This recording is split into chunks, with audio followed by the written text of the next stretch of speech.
മലയാളത്തിന്റെ മഹാനടന്മാരായ ലാലേട്ടനും മുരളിയേട്ടനും ചേർന്ന് അഭിനയിച്ച് ശ്രദ്ധേയമായ ഒരു സീൻ. മ്യൂസിക് ഉണ്ട്, ആ മ്യൂസിക്കോടൊന്ന് കയറ്റിയാണ്.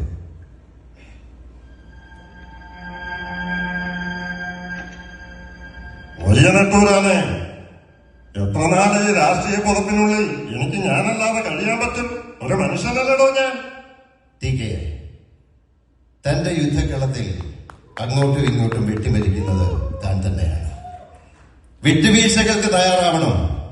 തനിക്കും സേതുവിനും ഇനി ഒരുമിച്ച് കഴിഞ്ഞുകൂടെ? എന്തോന്ന് വിട്ടുവീഴ്ച? ഞാൻ എന്ത് ചെയ്യണമെന്നാണ് ഞാൻ പറയുന്നത്? എന്റെ ഭാര്യയെ സേതുവെന്ന് വിളിച്ചപ്പോ എന്തോന്ന് വിളി കേൾക്കുന്നതിന് പകരം മിനിസ്റ്റർ സേതുലക്ഷ്മി എന്നോ സഖാവ് സേതുലക്ഷ്മി എന്നോ വിളിക്കണമെന്ന അഹങ്കാരമാണോ എന്റെ മുഖത്ത് വലിച്ചെറിഞ്ഞത്? അങ്ങനെ പറയരുത്. അത് ഒരു കമ്മിറ്റി കൂടുമ്പോഴാണ്.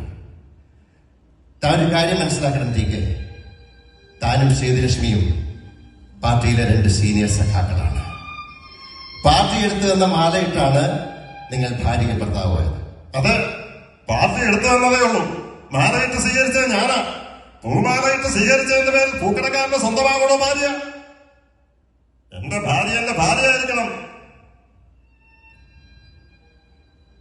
താൻ ഭാഗ്യവാനാണോ? ഈ വീട്ടിൽ അന്നമ്മോന്ന് വിളിക്കുമ്പോ വിളി കേൾക്കാൻ ഒരു ഭാര്യയും മടിയിലിരുത്തി കൊഞ്ചിക്കാൻ ഒരു മകനുമുണ്ട്. എനിക്കുണ്ടൊരു ഭാര്യ, എന്നേക്കാൾ വലിയ ഭാര്യ. മോനുണ്ട്, അവന്റെ അപ്പനായി. അവനെ കൊഞ്ചിക്കാൻ എനിക്ക് കഴിയണില്ലല്ലോ.